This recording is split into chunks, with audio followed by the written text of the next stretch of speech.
문재인 정부 출범 이후 첫 남북 대화가 성사되고 북한 평창 동계올림픽 참가가 확정되면서 한반도 정세는 새 국면을 맞고 있습니다.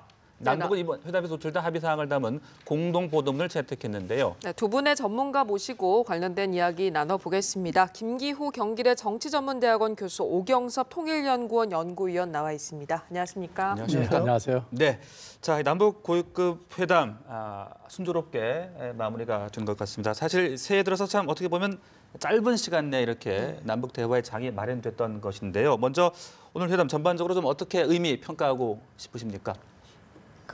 조명균 장관께서 브리핑을 잘 해주셔서 네. 거기에 큰 의미가 담겨 있는 것 같습니다. 그동안 꽉 막혔던 남북 관계가 계속 김정은의 북핵 미사일 폭주로 인해 가지고 상당한 긴장 사태에 있지 않았습니까?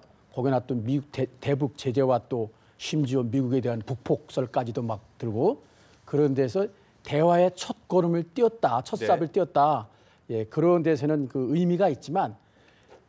이손곤 북측위원장이 비핵화 문제에 화를 냈다 그러잖아요. 불만을 표시했다고. 네. 근본적인 문제에 대해서는 아직도 넘어야 될 산이 많이 있다. 네. 예, 저 그렇게 평하고 싶습니다. 대화의 첫걸음은 잘 뗐지만 역시나 또 근본적인 문제는 쉽지 않다. 네. 그런 말씀이셨고요.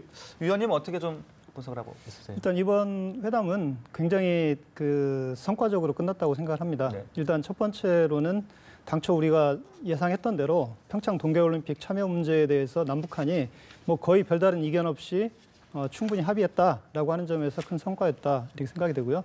두 번째로는 우리 정부에서는 남북한 간의 우발적 충돌을 방지하기 위해서 군사 당국회담을 북한에 제의하고 그걸 이번에 관철시키려고 했습니다. 네. 그런데 이번 회담에서는 두 번째 합의 사항으로 군사 당국회담을 하기로 했다는 점에서 일단 네네. 남북관계 개선을 위한 첫 단추를 우리가 잘 꿰었다 이렇게 볼 수 있겠습니다. 그리고 세 번째로는 앞으로 이 남북관계를 더 발전시키기 위해서 고위급 회담과 각 분야별 회담을 개최하기로 했기 때문에 향후 남북관계를 남북한이 대화를 통해서 안정적으로 발전시킬 수 있는 그 단초를 마련했다는 점에서 상당히 성과적인 회의가 아니었나 이렇게 생각을 합니다. 네, 그렇습니다. 가장 좀 눈여겨봐야 할 점이 평창 동계올림픽 이야기인 것 같습니다. 고위급 대표단과 또 선수단, 응원단, 예술단 여러 가지 기자단을 파견하기로 했는데 이 부분은 어떻게 보셨나요? 남북이 각각 대차대조표를 좀 계산해 볼 필요가 있을 것 같습니다. 네.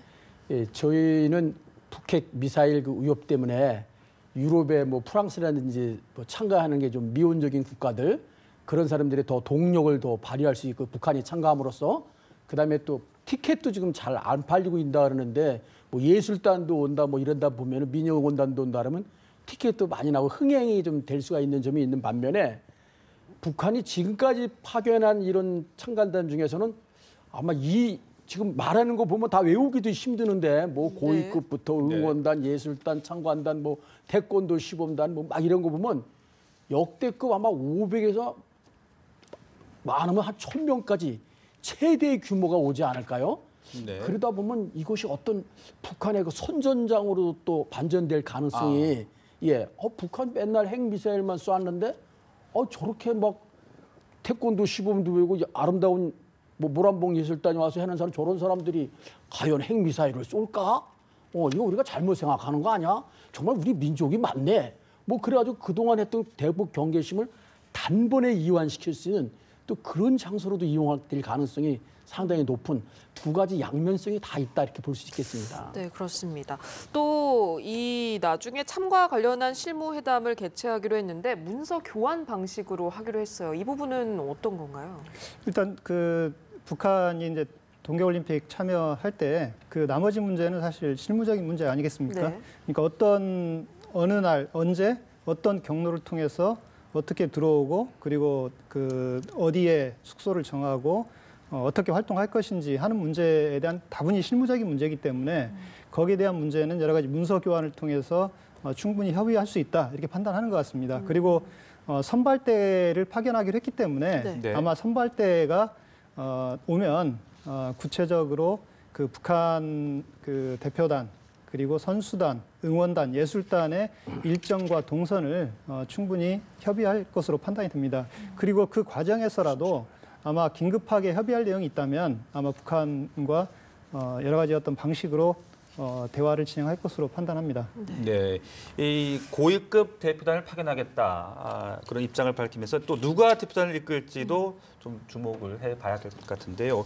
아마 상당히 좀 정치적으로 중량감을 갖춘 인사가 오지 않을까 전망해 네. 볼 수 있을 것 같은데 어떻게 예측하십니까? 중량감을 갖춘 인사가 올 것이 확실합니다. 네. 그동안 북한이 공식적으로 대표단을 파견할 때 상당히 이제 비중 있는 인물들을 보내곤 했는데요. 이번에는 네. 특히나 김정은이 그 신년사에서 평창 동계올림픽에 참가시키겠다 얘기를 했고 남북 회담을 하자고 지금 대화를 했습니다. 그러면 김정은이 공식적으로 파견하겠다고 한 이 대표단을 이끌어야 되기 때문에 아마 북한 내에서는 상당히 고위급 인사가 올 가능성이 높고요. 네. 우리가 쉽게 대표단 대표로 예상할 수 있는 사람은 최용해 노동당 부위원장입니다. 최용해가 고위급으로 올 가능성이 있고요. 네네. 그리고 전통적으로 보면 통일전선부장이 함께 대표단으로 함께 오기도 했었는데 네. 아마 통일전선부에서 부장이나 아니면 부부장이 올 가능성도 있다고 봅니다. 그러면 뭐 김영철이나 맹경일 뭐 네. 이런 사람들이 올 수도 있고요. 그리고 국가체육지도위원회 위원장이 있습니다. 그게 이제 최위인데 아마 최위도 상당히 고위급이기 때문에 최위가 올 수도 있다 이렇게 볼 수 있고요. 그리고 이제 최근에는 뭐 김여정 얘기도 많이 나오고 있는데 네네. 김여정이 내려올 가능성은 뭐 상대적으로 낮은데 김여정도 북한이 전향적으로 이번 평창 동계올림픽을 이 홍보의 장으로 활용하려 한다면 네. 김여정이 올 수 있는 가능성도 완전히 배제하기는 어렵다 이렇게 볼 수 네, 있습니다. 교수님도 앞서 잠깐 언급하셨습니다만은 자칫 이렇다 보면은 이 대회가 좀 북한에 초점이 맞춰지는 것 아닌가 우려할 수도 있을 것 같은데 위원님은 어떻게 생각하세요? 일단 이 북한 대표단이 네. 또 선수단이 이 평창 동계올림픽에 참여하면 실보다는 득이 많을 걸로 봅니다. 왜냐하면 지금 평창 동계올림픽이 상당히 흥행이 어려운 거 아니냐 이런 우려가 상당히 많기 때문에 일단 북한 대표단이 참가하면 앞서 교수님이 지적한 대로 네. 일단 뭐 군사적 충돌이나 뭐 북한이 도발할 가능성은 완전히 사라지기 때문에 외국 대표단들이 대거 이제 참여할 가능성이 높고요. 두 번째로는 그 국제사회의 어떤 관심, 여론의 관심도 상당히 높아질 가능성이 있습니다. 네. 그런 점에서는 평창 동계올림픽을 흥행시킬 수 있는 하나 네. 계기가 될 수 있고요. 우리 국민들의 관심도 상당히 높아질 겁니다. 그렇지만 역시나 이제 우려되는 건 이 평창 동계올림픽의 모든 관심이 북한 대표단이나 선수단, 응원단에게만 집중되는 건 약간 부정적으로 작용할 수도 있기 때문에 네. 그런 점에 대해서 우리 정부와 언론이 그런 상황이 발생하지 않도록 잘 준비를 해야 된다 이렇게 봅니다. 네. 네. 이 세- 그러니까 이게 좀 북한이 네. 피겨 선수 출전권도 따놓고 신청을 안 해서 무산될 뻔하지 않았습니까? 그러니까 작년 말 분위기까지 11월 29일 날 화성 15형 쏠 때만 해도 평창 올림픽에 우리는 참가를 원했지만 또 막구 접촉도 했지만 안 할 것 같이 보이다가 갑자기 김정은이 신년사에서 전향적으로 참가 용의를 밝히고 또 관계 개선을 표명한 다음에 지금 갑자기 일사천리로 네. 국민이 전환된 거 아닙니까? 그럼 왜 갑자기 이렇게 나왔겠습니까? 그 전까지는 우리하고 또 우리가 군사회담도 제외했는데 우리하고는 일제회담도 아니고 핵 문제는 미북 간의 문제다 이렇게 나오다가 그동안 그 국제사회의 대북 제재가 굉장히 좀 강하게 효과가 좀 발휘했다고 봅니다. 제가 탈북자 사회를 들으니까 지금 쌀값도 막 폭등하고 기름값도 오르고 북한 경제가 굉장히 어려워진다고 봐요. 그다음에 지금 미 CIA나 이런 데서 보고한 거 보면은 북한의 ICBM 완성이 3개월에서 길게는 6개월, 3개월 정도밖에 안 남았다. 그렇기 때문에 모든 외교적이나 경제적 옵션이 고갈되면 최후에는 군사적 옵션을 쓰겠다는 게 이게 일관된 방침 아닙니까? 비핵화를 달성하기 위해서는. 그렇게 되면 이런 예봉을 피하기 위해서 한국을 탈출구로 택했다.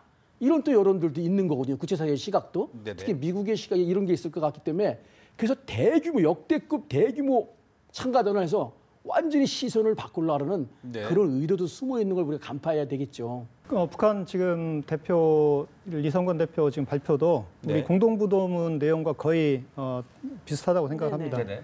다만 이 회담 내용 중에서 지금 그 자막에 나오는 것처럼 우리 핵무기는 뭐 철두철미 미국을 겨냥한 네. 것이다. 이런 이제 발언을 한 것으로 보이는데 그건 아마 북한이 확실하게 이번 남북 대화를 계기로 남북 관계 개선을 얘기하는데 네. 우리 지금 정부나 또는 우리 국민들의 가장 큰 우려는 북한 핵이 있는 상황에서 과연 남북 관계 개선이 원만하게 될 수 있겠느냐에 대한 우려가 굉장히 많기 때문에 그 점에 대해서 북한 핵 문제는 스스로 피해가면서 이 남북 관계를 여러 가지 어떤 정치적으로 활용하려는 그런 의도가 상당히 담겨 있는 그런 발언이 아닌가 생각이 듭니다. 네. 네. 그 북한이 지금 우리 조명균 장관 브리핑에 안 나왔던 내용을 이성근 위원장이 한 거 아닙니까? 예, 북한이 가지고 있는 핵무기는 이거 어디까지나 나만 우리 민족에 사용하는 게 아니라 네. 미국을 겨냥한 거다. 한미를 이간시키는 거 아닙니까? 이건 김정은의 신년사에서 이미 예견된 내용이거든요. 김정은의 신년사에서 핵단추가 내 책상에 있다. 이건 미국은 이걸 현실로 느껴라. 그리고 우리 측에는 올림픽에 대해서 성공하길 바란다. 그럼 이렇게 해서 지금 그전에는 통미봉남 전술로 나오다가 지금 미국과는 적대시 정책을 하고 그중에서도 한미일 연결해서 고리가 약한 우리를 방패막이나 탈출구로 삼아서 이 제재를 완화시키고 그리고 만일에 있을 공격에 대한 예봉을 꺾기 위한 시간을 벌기 위한 수단 또는 지금 잠수함 탄도미사일 발사를 심포에서 하고 있는 여러 가지 준비 정황이 다 보이고 있는데 이런 거에 대한 시간을 끌기. 이거 왜 이런 어떤 문제가 생길 수 있냐면 넘어야 될 산이 조금 있으면 바로 4월 1일부터 패럴림픽 끝나고 나면 키 리졸브와 독수리 훈련이 또 시작되지 네. 않습니까? 네. 그렇게 되면 그건 또 군사회담이 개최된다고 또 어떻게 또 트집을 잡고 나올지 넘어야 될 산들은 좀 많이 있는 것 같습니다. 네, 자 이렇게 공동보도문을 발표한 이후에 이제 여러 가지 얘기들을 하면서 리성건 위원장이 비핵화 그런 부분들 좀 불만을 표시를 한 것 같아요. 어떻게 해석을 해야 될까요? 북한은 앞으로 그 남북 회담에서 북한 핵 문제에 대해서는 다루지 않겠다라고 하는 입장을 확실하게 표현한 걸로 판단이 됩니다. 네. 왜냐하면 북한 김정은이 신년사에서 국가 핵무력을 완성했다 작년에 이렇게 얘기를 했고요. 그리고 올해 목표로 핵무기를 대량 생산하고 실전 배치를 하겠다. 이걸 이제 과제로 제시를 했습니다.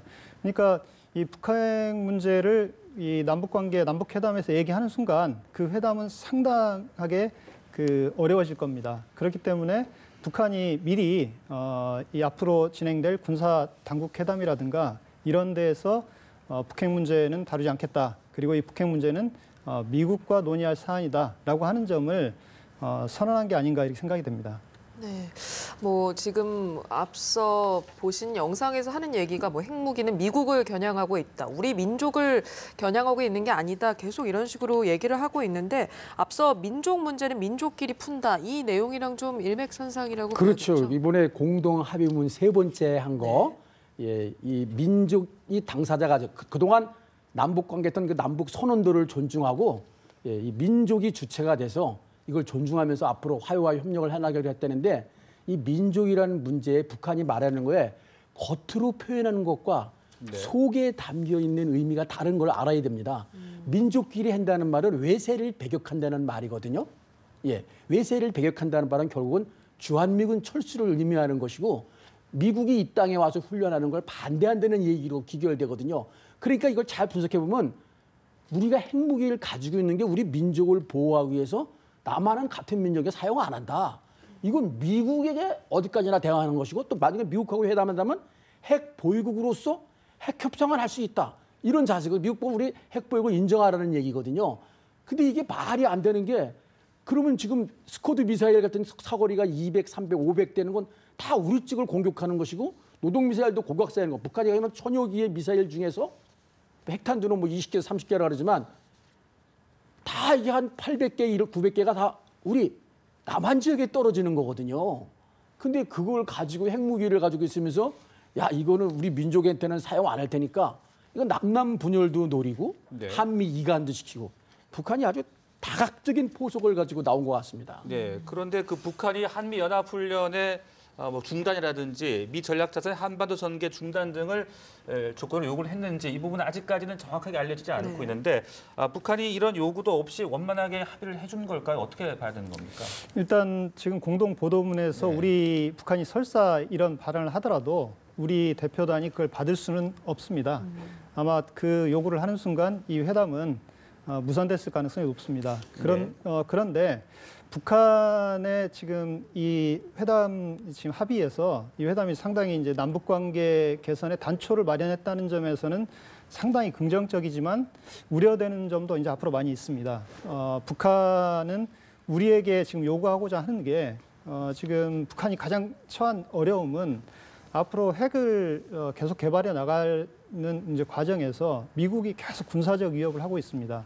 그래서 북한의 입장에서는 이 군사적 위협에서 벗어나는 게 급선무고 그걸 위해서 이제 그 돌파구로서 남북 관계 개선을 그 돌파구로 활용하려는 의도가 북한 측에는 상당히 강하게 있다고 볼 수 있습니다. 반면에 우리는 북한의 그런 의도를 알지만 이 남북 대화를 통해서 점진적으로 북한과 신뢰를 회복하고 이 신뢰를 구축하는 과정에서 한반도 평화 문제에 대한 논의를 하고 그걸 하기 위해서는 북한 비핵화 문제에 대한 남북한 간 협의가 있어야 됩니다. 그런 이제 구상을 가지고 지금 남북 관계에 서로 임하고 있는데 지금 이런 점에서 서로 그 이 계산과 셈법이 지금 다르기 때문에 네. 이 점이 앞으로 남북 대화에서 상당히 걸림돌로 될 수 있고요. 북한은 아마 향후 군사회담에서 한미 합동 군사훈련 중단이라든가 그다음에 미국의 전략자산 한반도 전개를 중단하라는 요구를 신년사에서 이미 했기 때문에 남북 군사회담에서도 강력하게 아마 이걸 요구할 가능성이 높다 이렇게 볼 수 있습니다. 네. 또 다른 이야기를 해보자면 오늘 오후에 북한이 서해 군 통신선을 복구했다는 소식이 전해졌습니다. 이를 두고 리성관 위원장이 군 통신선은 3일에 복원해 오늘 복원이 아니다. 이런 식의 발언을 하면서 좀 조기 공개한 것에 불만을 표한 것 같은데 좀 의도가 뭐가 있을까요? 그 회담의 주도권을 좀 장악하기 위한 것 같아요. 이 판문점 통신선하고 달리게 서해 군 통신선은 그 예를 들어서 뭐 거기서 약간 우발적인 오발 사고 같은 게 나더라도 군 통신선으로 야 우리가 잘못해서 오발 났다. 니네 공격한 거 아니야. 그럼 바로 긴장이 해소될 수 있거든요. 그런 적이 몇 번 있었어요. 그리고 또 이제 육로로 개성이라든지 이런 데로 그 군 인원이 왔다 갈 때 또 몇 명이 몇 시에 어디로 통과할 때 군 통신선을 이용했거든요. 또 북한 군사기관들 인민무력상의 통지문이라든지 이런 군 통신문이 오갈 때 또 군 통신선을 활용했거든요. 그러니까 우리는 벌써 남북 간에 북한 말로 북남 간에 긴장 관계 해소를 위해서 벌써 3일 전에 통신선을 개방했는데 니네 이 시까지 확인 안 하고 뭐 하느냐. 우리가 이렇게 적극적으로 노력했다. 근데 통일부 당국자 얘기에는 좀 기술적인 문제가 있었다는 것 같아요. 네. 이건 더 확인이 필요한 사항입니다. 네. 네. 좀 주도권을 잡기 위해서 그런 것 같다 이렇게 얘기해 주셨는데 어떻게 보셨습니까? 일단 그 북한은 아마 회담 말미에 이 군통신선 복원 문제가 발표되기를 원했을 수도 있다고 봅니다. 그렇기 때문에 아마 그 회담 중간에 이 군통신선이 복원됐다는 것에 대해서 이 언론에 보도된 것에 대해서 상당히 불쾌감을 표시한 게 아닌가 생각이 되고요. 그렇게 뭐 우리 입장에서는 충분히 우리가 중간에 발표할 수도 있는 문제이기 때문에 네네. 그게 중대한 문제는 아니라고 봅니다. 네. 자, 그리고 이산가족 상봉 문제 우리가 좀 제안을 네. 했던 것으로 알려졌는데 그 부분은 이번 보도본 내용에는 없는 것 같습니다. 어떻게 좀 봐야 될까요? 그러니까 이번 그 남북 회담에서 우리 정부가 뭐 작년 이후에 계속 북한의 회담을 제의할 때 얘기했던 게 이산가족 상봉. 잠시만요. 지금 보이는 화면은 이시각 통일대교입니다. 지금 회담을 마치고 돌아가는 모습인 것 같은데요. 네, 지금 북측 대표단이 단 차량이 이제 회담을 모두 마치고 북측으로 복귀를 하는 모습을 보고 계십니다.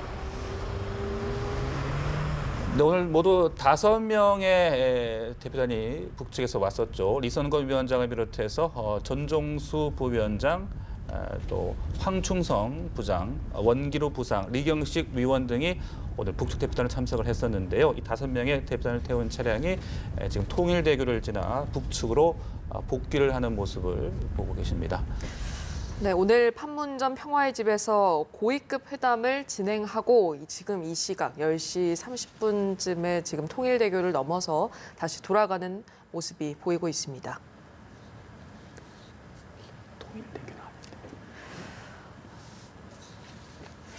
네, 네. 회담을 마친 남측 대표단도 지금 복귀하는 모습인데요.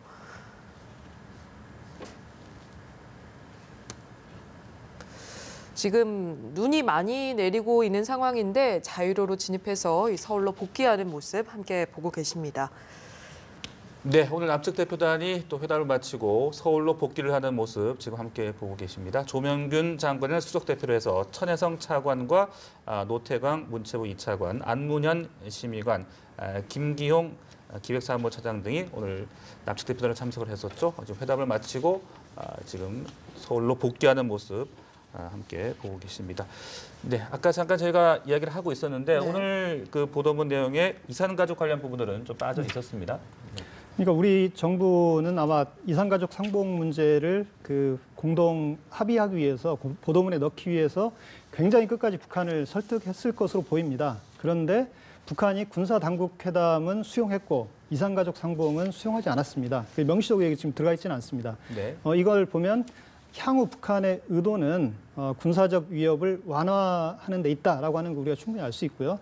또 하나는 북한이 이산가족 상봉 문제는 앞으로 이제 고위급 회담과 각 분야별 회담을 하기로 했기 때문에 그 회담을 진행하는 과정에서 북한의 어떤 협상 칩으로 남겨놨다고 볼 수도 있습니다. 네. 그래서 향후 이산가족 상봉 문제는 우리 정부에서도 지속적으로 북한과 회담과 협의 과정에서 제안하고 얘기를 할 거기 때문에 그게 북한 쪽에 수용할 수 있는 가능성도 충분히 있다고 봅니다. 아직은 여지가 남아있다 이렇게 볼 수 있습니다. 네. 그 북한이 이번에 그 회담 전략 가지고 나온 배경을 잘 보면은 네. 야금야금 전술, 이게 피스밀 택틱이라 하는데 조금씩 이렇게 이익을 취하는 그런 전략 전술을 가지고 나온 것 같아요. 북한도 이 이산가족 상봉 해결해 주면서 개성공단이라든지 또 금강산 또 재개, 관광 재개라든지 이런 게서 빨리 돈을 받고 싶은데 일단은 평창 올림픽에 참가하는 게 급선무다 보니까 그런 점에서 남북의 이해가 일단락 거기서는 공동 이해가 맞아 떨어진 것 같아요. 그러면서 플러스 알파. 그러면서 뭐 예를 들면 앞으로 고위급 회담도 한다, 군사 당국간 회담도 한다, 또 뭐 민족끼리 원칙으로 한다 이런 식으로 플러스 알파를 둔 거기 때문에 거기까지는 된 것 같아요. 근데 이제 북한이 이런 문제는 남측이 충분히 재개의 문제를 알고 지금 오경수 의원님 말씀 잘해 주셨는데 그때 대비해서 다른 반대급부를 충분히 요구할 겁니다. 돈을 내놓으라든가 네. 뭐 아니면 뭘 어떻게 해라든가. 예, 그렇죠. 네, 이게 약간 협상 측면으로 남아있다 두 분이 좀 공통적으로 이렇게 말씀을 해주셨는데 오늘 하루에 논의한 내용들이잖아요. 아무래도 많은 현안을 좀 세세하게 논의하기는 못하는 시간이었을 텐데 이후에 후속 실무회담은 언제쯤에 다시 이루어질 수 있을까요? 후속 실무회담은 바로 이루어질 것 같아요. 왜냐하면 지금 큰 틀의 합의가 이루어졌고 후속 실무회담이라는 게 평창 올림픽 참가에 관한 거 아닙니까? 그렇죠. 그래서 지금 IOC에서 북한 참가를 위해서 기간도 연장해줬고, 그다음에 또 와일드 카드를 또 고려한다 그러지 않습니까? 또 패럴림픽에서도 또 긍정적으로 본다 그래요. 그러다 보니까 지금 시간이 한 달여 얼마 남지 않지 않았습니까? 네. 네. 아까 오 의원님 말씀할 때 또 얼마만 규모가 어디로 어떻게 와서 숙박은 어떻게 하고 뭐 여러 가지 비용은 누가 되고 뭐 이런 문제들이 많기 때문에 이게 후속 실무회담은 곧바로 이번 주말이나 아니면 다음 주라도 바로 열릴 것으로 전망이 됩니다. 네, 후속 실무회담의 일단 주요 의제는 평창 동계올림픽 관련 주제가 되겠죠. 예, 일단 평창 동계올림픽 관련한 여러 가지 실무적인 문제에 대한 네. 실무회담을 진행하게 될 것 같습니다. 그렇습니다. 네, 여러분들이 지금 좌측으로 보고 계시는 화면은 우리 남측 대표단이 서울로 복귀하는 영상입니다. 지금 날씨가 눈이 많이 오고 있어서 지금 카메라도 약간 눈이 묻은 모습이 보이고요. 네, 지금 오늘 남북 고위급 회담을 마친 남측 대표단을 태운 차량이 지금 서울로 복귀하는 그런 모습을 계속 함께 보고 계십니다. 네, 오늘 대담은 여기서 마치도록 하겠습니다. 두 분 말씀 고맙습니다. 고맙습니다.